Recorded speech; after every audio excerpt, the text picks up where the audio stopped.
Signal has more protections than the average chat app that you would use for coordinating your weekend plans or for the family group chat. And the Biden administration used it for things like coordinating logistics. But multiple current and former U.S. officials say using it to chat about military operations seems unprecedented.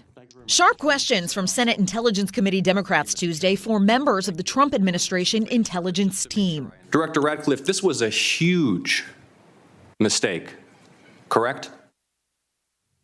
No. The hearing the day after The Atlantic reported that National Security Advisor Mike Waltz convened a text conversation with top U.S. officials earlier this month to discuss strikes on Houthi militants in Yemen. Atlantic editor-in-chief Jeffrey Goldberg was accidentally added to the chain, which used the app Signal. People who care about security, they use Signal. What it does is it encodes the message that you're sending in transit. So if it happened to be intercepted by someone who shouldn't have it, it would be scrambled and useless to them. Signal is an encrypted messaging app used by journalists and government officials around the world because of its added security, and its code open for independent experts to scrutinize for vulnerabilities. Use of Signal is not unique to the Trump White House. The Biden administration routinely used it to discuss logistics planning, for example. Career national security officials note having sensitive conversations on an unclassified platform risks exposing the information to foreign hackers. Bree Fowler, who covers cybersecurity for CNET, says despite the app's high security standards, the government should look at whether the threshold is high enough for national security conversations.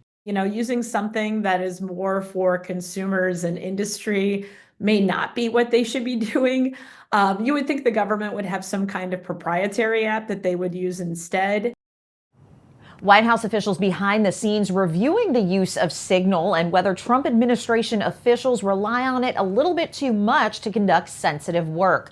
Trump administration officials testifying before the Senate on Tuesday said that the chat in question did not include classified information. In Washington, I'm Karen Kafa.